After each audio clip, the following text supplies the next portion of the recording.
Pozdrav svim drugarima, bajkerima i turistima, ja sam Siniša Andrijević i želim vam još jednu toplu dobrodošlicu u poslednju epizodu naše moto avanture kroz Rumuniju. Nakon Transfagarašana stižemo na čuvenu Transalpinu, put sa oznakom 67C, takođe poznat i kao Kraljev put. Ovo je najviši asfaltirani put u Rumuniji sa najvišom tačkom na oko 2145 metara nadmorske visine, duboko u Karpatima i smatra se u bajkerskom svetu najlepšim putem u ovom delu Evrope. Na Transalpini ima prelepih dugih krivina, otvorenih visoravni i panoramskih pogleda koji se protežu kilometrima oko vas. Ove stepske visoravni su savršene za kampovanje, a u svakom trenutku u strasu možete da se zaustavite i divite netaknutoj divljini i panorami koja vam oduzima dah. Ovaj put je u modernom obliku asfaltiran tek posle 2009. godine, a od tada je redovno na listama najlepših i najizazovnijih planinskih puteva u Evropi. Ovaj kvalitet asfalta je zaista na visokom nivou, široke krivine i ova preglednost čine ga posebno cenjenim među adrenalinskim zavisnicima, a opet ovde možete lagano da vozite kao što smo mi, da nađete sebi mesto uz rijeku, spremite lep seljački doručak jer je naš cilj dolaska ovde uživanje i avantura u prirodi. Ja nisam turistički vodič i nije mi cilj da vas ubeđujem da posetite ovaj predeo i Rumuniju generalno, ali verujte mi, Transalpina je na mene ostavila poseban utisak koji godinama svima unazad prepričavam, svi mi se smeju, a sada imam priliku da vam to vizualno na malim ekranima pokažem kako to izgleda i da li vredi. U ovom delu također ćemo vam pokazati realnu vožnju ovom rutom bez žurbe, bez luksuza, lagano, baš onako kako mi bajkeri turisti volimo. I ako ste se pitali zašto se ljudi iznova vraćaju ovde, odgovor ćete dobiti vrlo brzo sami. Ovo je Transalpina, dobrodošli i uživajte.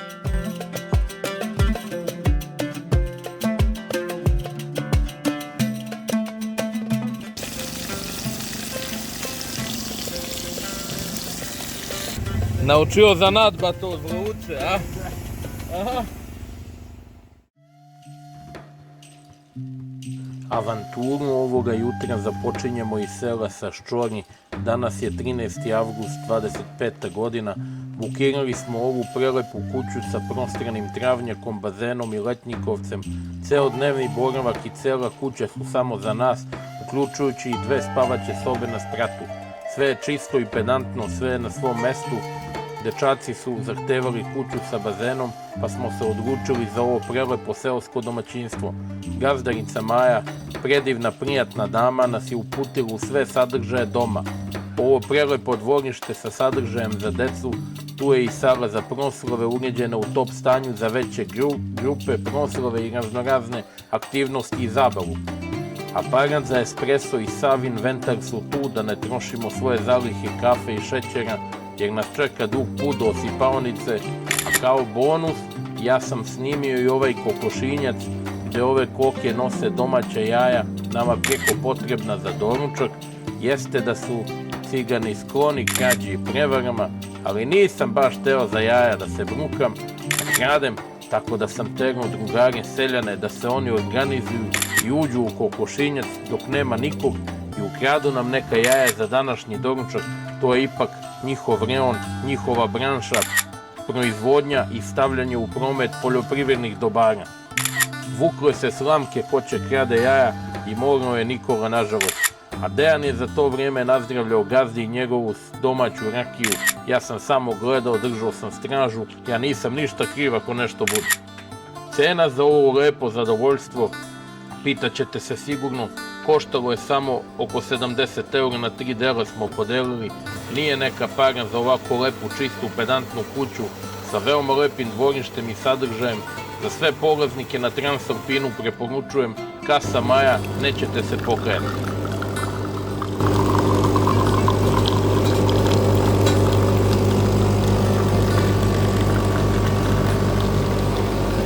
Ispijamo lagano ovaj jutarnji espresso, trava je još mokra od rose, vazduh je ovde jako svež, diše se punim plućima, jutro mir, tišina. U ovom trenutku shvataš da ti zaista ništa više ne treba, Da se ne lažemo, bez ovih prokletih para se nigde ne može, ali ti takođe ne treba ni jahta, ni avion, ni helikopter, ni Majbasi, ni Rolls Royce. Dovoljno je da imaš eto malo za put, dobru ekipu, slobodu, da sedneš na motor i kreneš gde god ti se ćefne u bilo kom pravcu na zemaljsku kuglu. Kad vam Siniša kaže to je bogatstvo, to je prava stvar, vidimo se na putu.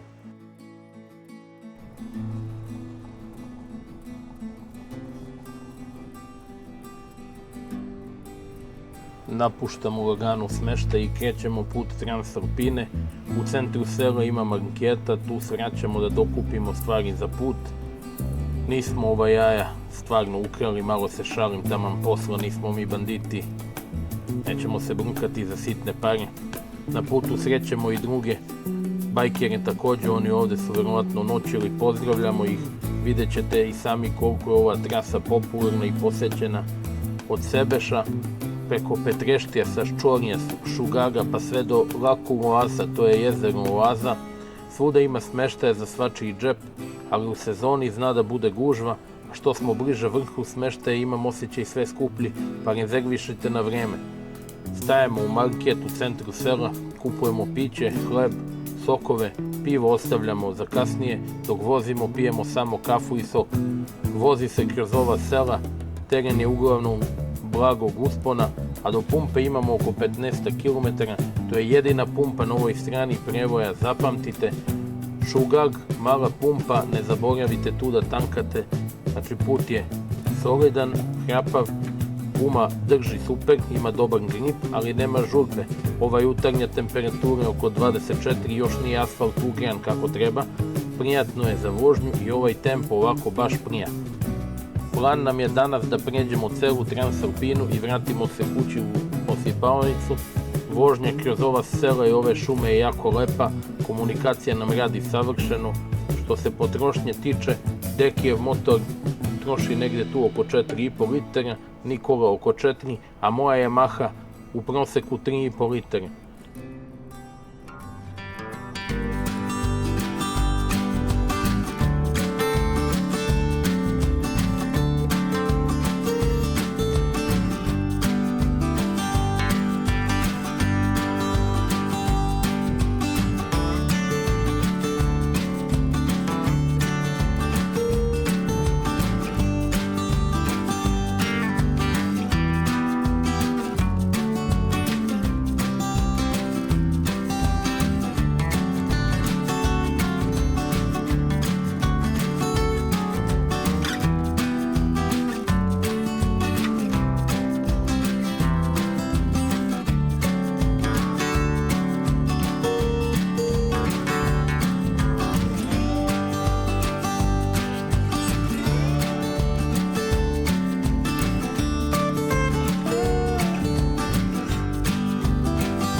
Šta je bilo?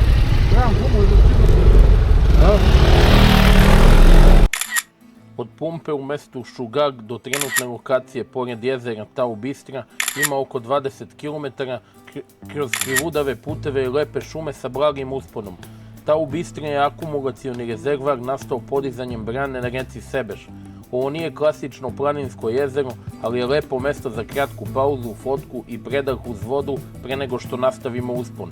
Vozeći dalje prema usponu, uskoro prolazimo pored hotela Popasul Regelui u mestu Tau Bistra, koji se nalazi na obali jezera Tau Bistra i na samoj trasi puta.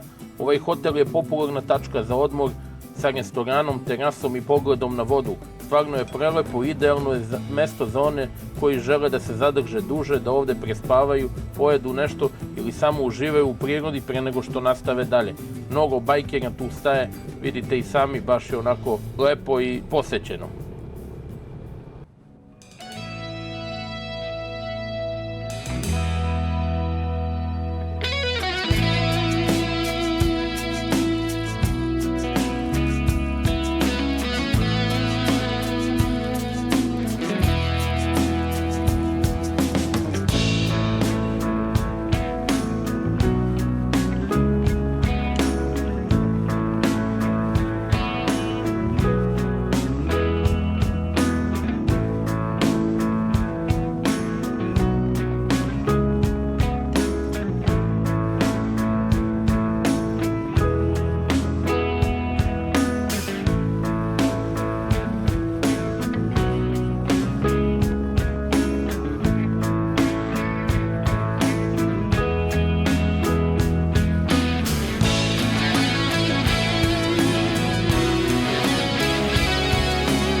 Ljubitelji krivina ovde stvarno mogu da uživaju isto kao što smo i mi.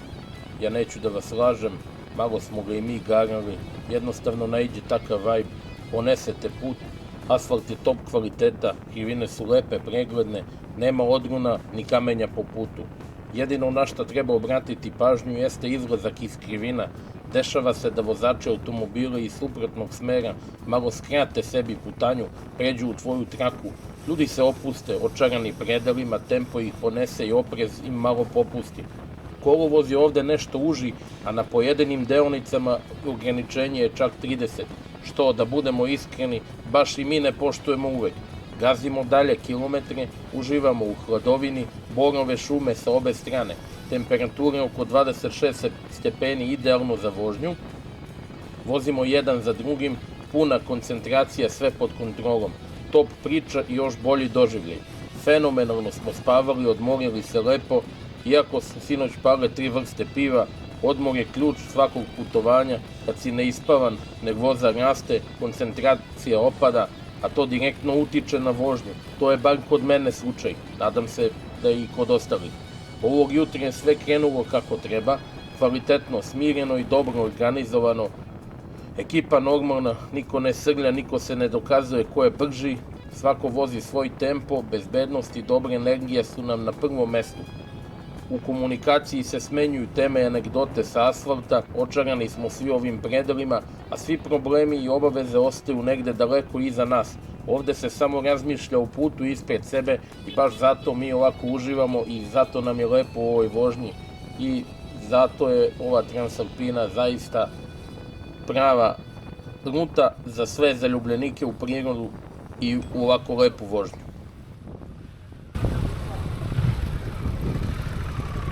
Pa ajmo mak da izbrojimo ovo ti ono jezero. Nego negde stani. Stani iza kombija.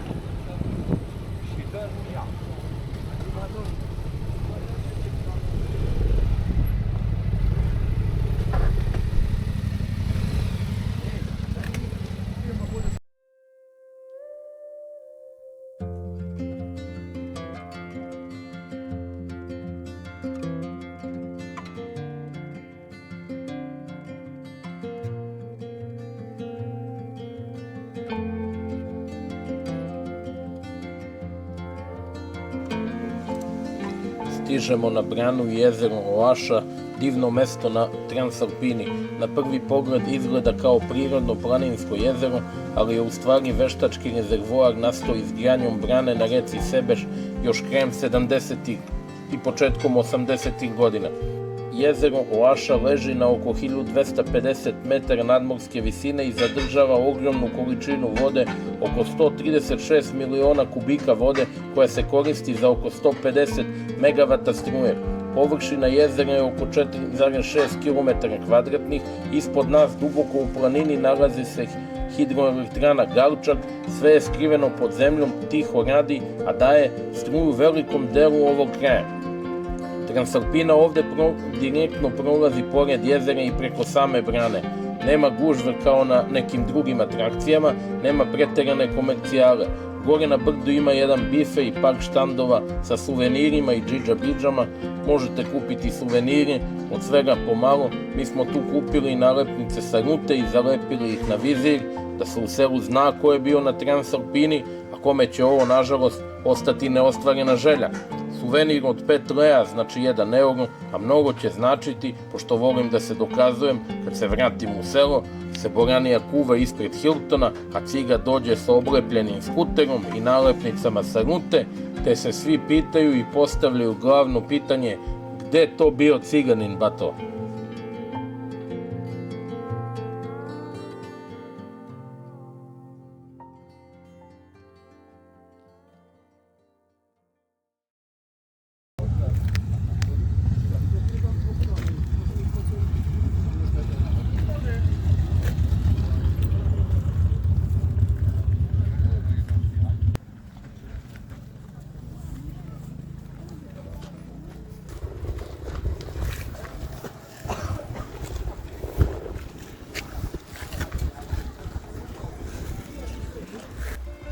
Lagano se ovde prikupljamo kod brane i krećemo dalje.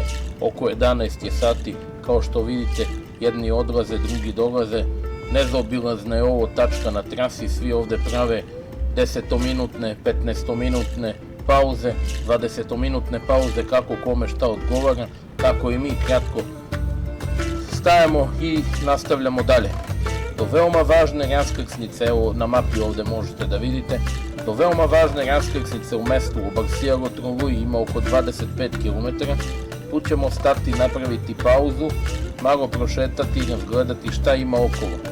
Vidjet ćete, tamo ima štandova sa hranom, pijaca, par kafanica, jako lepo vidjet ćete. Obaksijalotruji je ključna tačka jer se tu seče put 7A koji je takođe vrhunski za vožnju. Iskustvo sa prošle godine mi je ostalo u sećanju.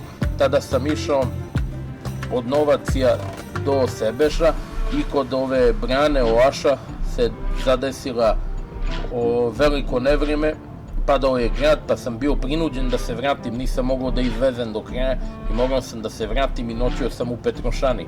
Ova trasa 7A je takođe prelepa, vozi se kroz guste šume, krivine su kratke, ali i veoma velika visinska razlika od raskrsnice do Petrošanija.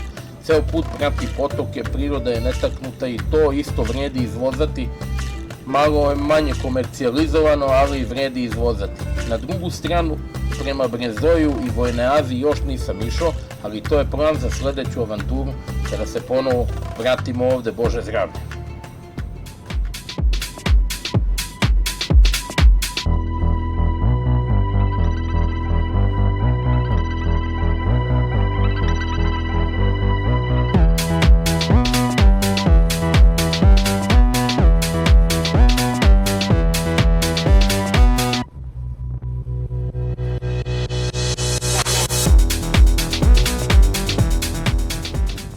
Ala ga moj deki ovde obaljuje, ala ga prži.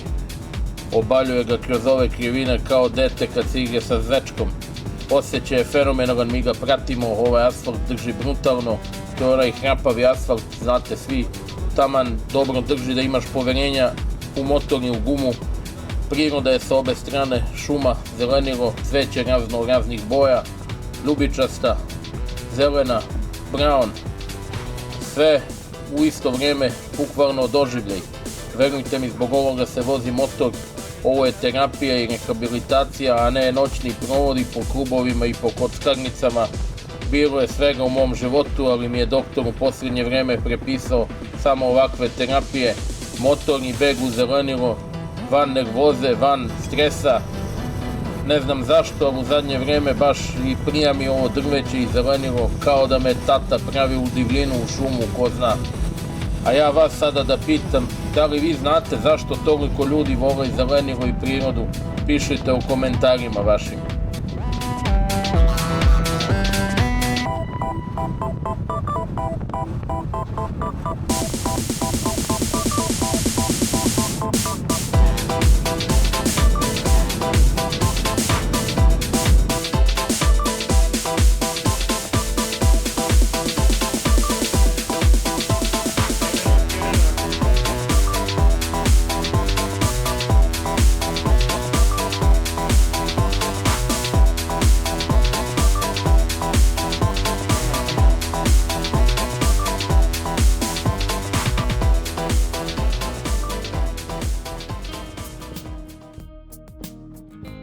Evo nas drugari na raskrsnici o kojoj sam vam pričao, kao što vidite na ovim znakovima, ovdje lepo piše gde šta vodi i koliko ima kilometara do kog mesta.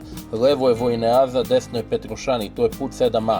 Za Ranku i Novaci, odnosno Transalpinu, 67C ide se desno. Vrlo važna raskrsnica, ovdje nemojte pogrešiti. Odmah ovdje uz put, pored potoka, imate i mali bife. Prošle godine sam baš tu sedeo sa nekim pijanim Rumunima. Lepo mesto, hladovina pored reke, može da se popije piće i da se odmori. Sa leve strane ima također još kafanica, štandova sa hranom, bukvalno ima svega. Kao što vidite, ovdje se skuplja mnogo bajkera, svi stanu na ovaj parking, šetaju, jedu, piju, kupuju suvenire. Od hrana ima svega, roštilj, pečene paprike, bataci, kobaje, ćevapi. Ali iskreno, ja sam malo skeptičan, ovdje hrana ova stoji ceo dan na suncu i ne bih baš da rizikujemo. Nije stvar ni u parama, mi onako nemamo pa nemamo, nego da se ne zajebemo, brate, da nas protera usred planine, ne daj Bože, gde ćeš. Stisli smo se maksimalno i sami to već znate kako ide, tako da preskačemo ovaj doručak ovdje i spremamo mi sami u našoj režiji. Vidjet ćete kako smo mi to organizovali nekih 5 km dalje odavde na trasi 67C. Ovdje možete da kupite kačkavalj, med, rakiju, razni domaći proizvodi, voće, povrće, kupine, borovnice, pečurke, ćebad, vunena, krzna, svašta nešto ima.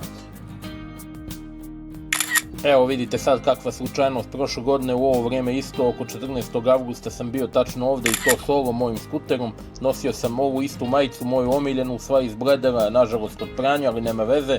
Evo sad sam se opet slikao ovaj put sa Dekijem, čisto da se vidi kako se Sipčani slikaju kod ove table Transalpina.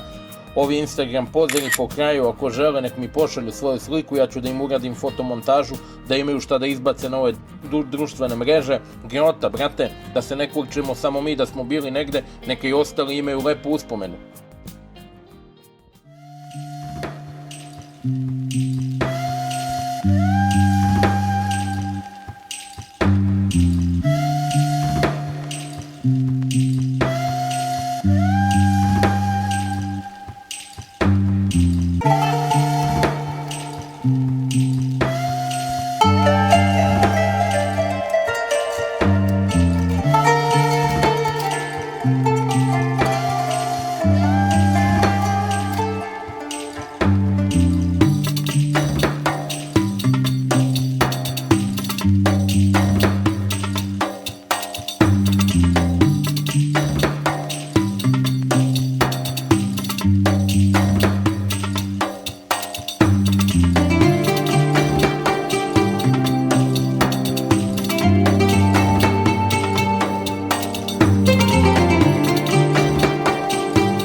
Evo drugari, pokazao sam vam brzinski deo rute 7A, a sada se vraćamo od raskrsnice na rutu 67C, 5 minuta dalje od ove raskrsnice i tu pravimo pauzu za doručak.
Evo ga majstor.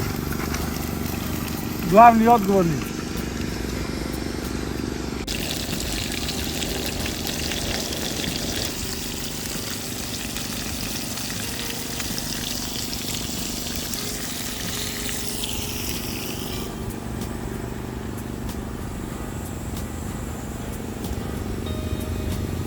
Premestimo se bolje u Vlad.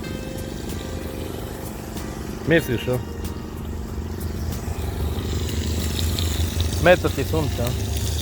Snimaj Dekija! Naučio zanat ba to zlouce, a? Aha. Nema ba. Snimaj tamo Stočiće, ne?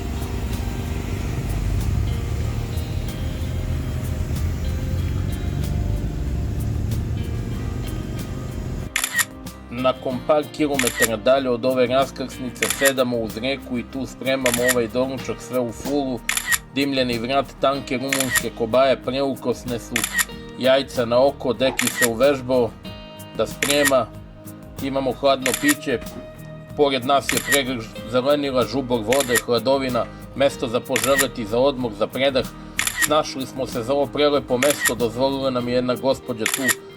To je njen štand, tu prodaje neku klopu, pa nam je tu dozvoljeno da pravimo piknik. Kod nje smo kupili sok na rasklapanje od borovnice, da ne bude baš džabe.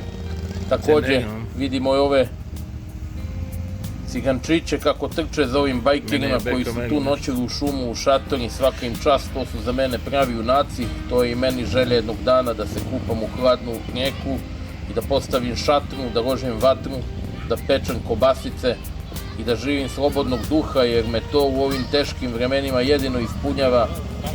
Šta ću, vrate, takav sam. Nakon ovog lepog doručka mi polako nastavljamo dalje, a sada sledi najlepša sekcija Transalpine kroz ove šume gdje je veliki uspon i ove prelepe serpentine. Vidjet ćete dalje u kadrovima koji slede, uživajte.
Nadam se da vam se dopada ovaj deo trase iz ptičje perspektive iznad Obarsijalo Trogoj.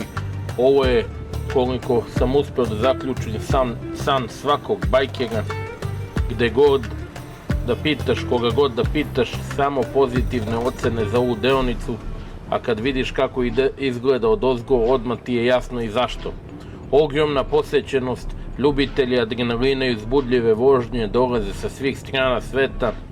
Ovo je trofej koji svi žele da imaju, a najbolja stvar je što je dostupan svima. Nama je iz Srbije i Rumunija blizu, samo malo dobre organizacije kao što smo mi uradili. Zato ja i delim vama, dragi putnici, ove informacije da vam olakšam buduća putovanja ovom rutom. Mene iskreno nije imao ko da nauči, morao sam sve sam, malo teže, malo uzbudljivije, a prvi put je uvek najlepši, znate i sami, ostavlja baš jak utisak, pogotovo za mene koji nisam vidio dalje od nosa, dalje od sela i od vampirače. Bio sam ja i malo do Beograda, ne mogu da kažem. Ja mogu iz sela da izađem, selo iz mene nikad, bato. Zato jurim ovde ovce i krave po planinskim prevojima, tu mi je duša mirna. Sad da znate jednu bitnu stvar, iz ovog sela gde smo stali da jedemo, na oko 1340 metara nadmorske visine, počinje najpoznatiji i najzahtevniji uspon Transalpine. Na nešto više od 10 km put se penje sve do 2145 metara na pasu Urdele. Urdele pas, to je najviša tačka asfaltiranog puta u Rumuniji, Kraljev put. To znači da savladavamo visinsku razliku od skoro 800 metara kroz neprekidan niz serpentina i otvorenih planinskih krivina. Prosečan nagib je oko 7-8%, dok na pojedinim delovima ide i od 10 do 12, što se baš oseti pod gasom Yamaha 300 kubika, nije ona baš da se prži. Kako se penjemo, kako izlazimo na drugu stranu, šuma polako nestaje i izlazi se na potpuno otvorenu visoravan. Tu nema zaklona, samo asfalt, vetar i ove stepe i ovi pogledi koji pucaju kilometrima okolo u krug. Ovo nije deonica za dokazivanje i jurnjavu, ovo je deo koji traži koncentraciju, uživanje u svakom metru uspona. Uživajte!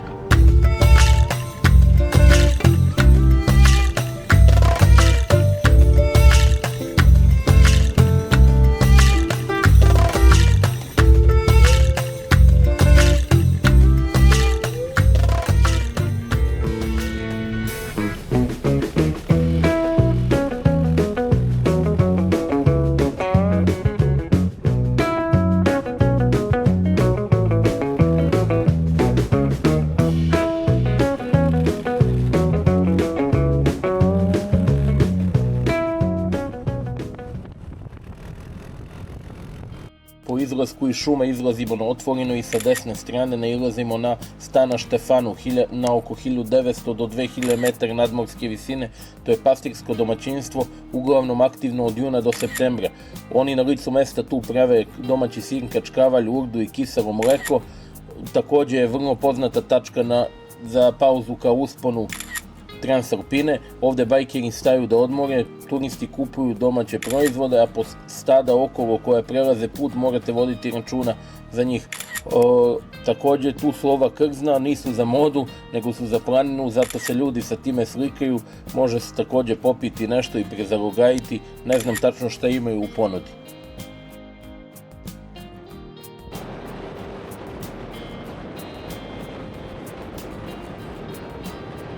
Upravo gledate koliko ja uživam u ovoj vožnji po ovim predelima.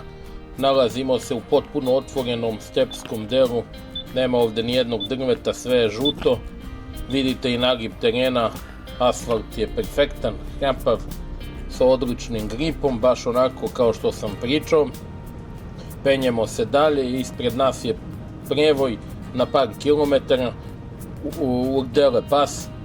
Ove krivine su oštre, mora malo da se pazi, ne daj Bože, pogled povuče, dekoncentracija i eto problema. Uživanje je dozvoljeno, ali opuštanja nema. Stajem ovde na kratko kod ovih magarca, čisto da bacim pogled i da vidim šta ima. Pičimo posle dalje, ne žurimo se, vraćamo se nazad na rutu. Vozimo se dalje po ovim višim tačkama, blizu 2000 metara nadmorske visine.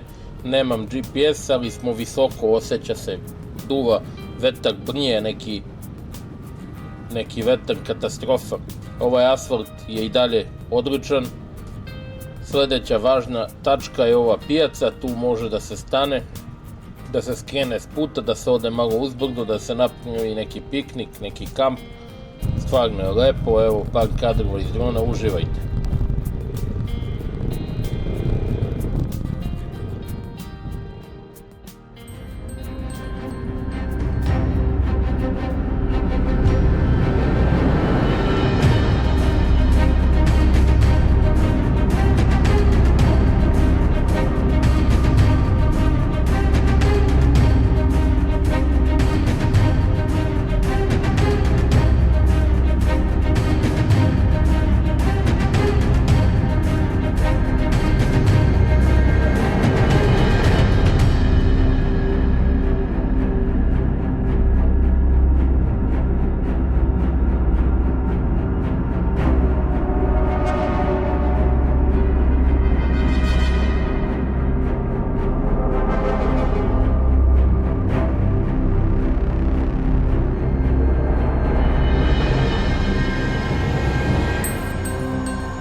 Uz trasu nailazimo na ogromno krdo ovaca i jagnjadi, gore po brdu i pasu travu pod ručnom, što kaže naš narod, ima ih brate mnogo. Vetar brije, duva ozbiljno, ali nije hladno. Dok ih gledamo, ako pade mi na pamet jedna fiks ideja, da pozajmimo jedno, ali ne vredi, tu je čuvar i pastir je negde u blizini, sigurno stado je pod kontrolom. Znao bih ja šta bi radio sa jednim mojim planinskim jagnjetom od 35 kg bato, da ga čika si niša zavrti malo na ražnju, ali o tom potom drugi put kad se malo bolje organizujem.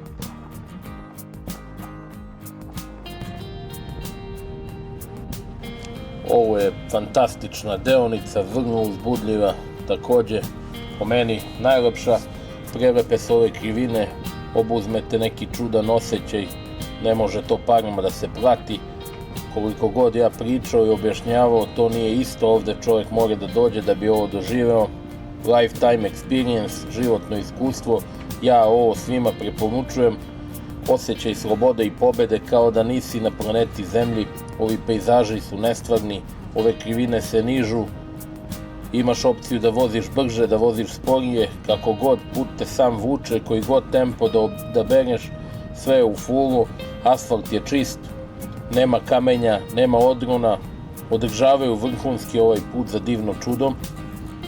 Takođe bitna stvar, nisam vam napomenuo, duž svake sekcije puta u Rumuniji ljudi su postavili ove horizontalne plastične znakove o informacijama o svakom putu na kome vozite. Znači, cela Rumunija ima takve znakove, to su kilometarski markeri, nemoguće je zalutati.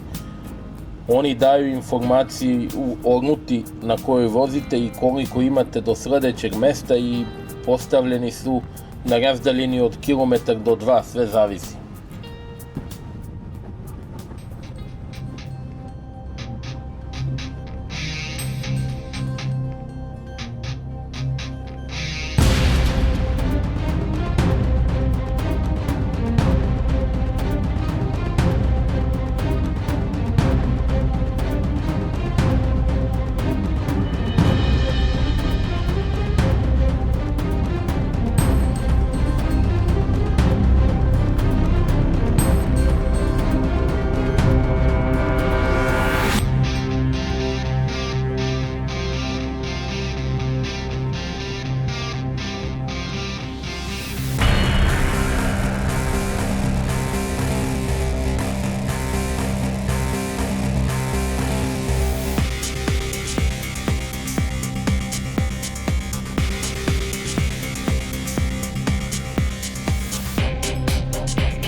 Konačno, drugari, prošli smo poslednju krivinu pred pasu Urdele. Ovde gore levo je tabla koja to označava. Urdele pas 2145 metara, najviša tačka asfaltiranog puta u Rumuniji. To je to, pobeda, pobeda!